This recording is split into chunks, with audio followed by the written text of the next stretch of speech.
Имавме плодна средба со премиерот господин Зоран Заев. Ние како представници на Сдруженијето Совест од Охрид му ги представивме сите аспекти за целиот случај.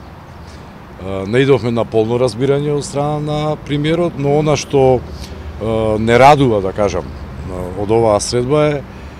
неговата искрена заложба дека уште веднаш од денес тој како премиер на Република Македонија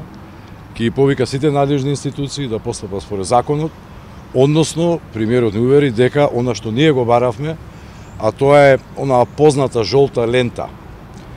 која треба да оди околу објектот, со која ќе се забрани, значи не само изведување на градежни работи, туку ќе забрани пристап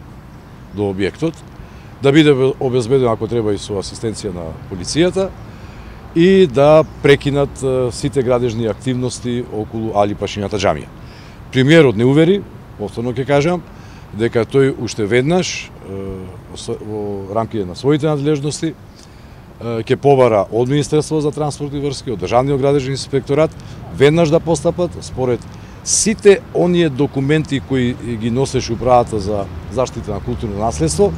и да се прогласи мораториум на сите градежни активности околу Али Пашињата џамија.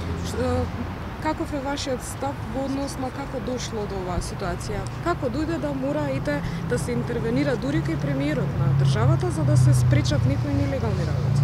За жал сметаме дека и премногу далеко отиде целата работа, па моравме ние како здружение да стигнеме до премиерот на нашата земја, за да укажеме на еден горлив проблем што се случува во Охрид веќе 3 години. На 8 јуни 2019 година ќе се наполна 3 години од кога започнаа тие нелегални активности на Али Пашињата џамија. Само да посетам, Али Пашињата џамија е споменик од прва категорија, прогласен за значајно културно наследство на 29 декември 2014 година и собственост е на Република Македонија според тоа решение од таа година. Муфтивството, Исламската верска заедница, Муфтивство Охрид е корисник на тоа добро. Ние знаете во целиот овој период како Сдружение на граѓани Совест апелиравме, предлагавме, значи целиот тој објект, ако е навистина културно наследство на Република Македонија, тогаш да го представиме во целото негово светло, да ги представиме сите негови слоеви цивилизацијски кои се тука неспорно потврдени со археолошки истражувања уште пред 20 години, имено во 1999 година, за која активност постои и соодветна документација. Сметаме дека ќе не идеме на разбирање, сметаме дека нашите заложби ќе вродат со плод и дека онака како што Охрид го препознаваат,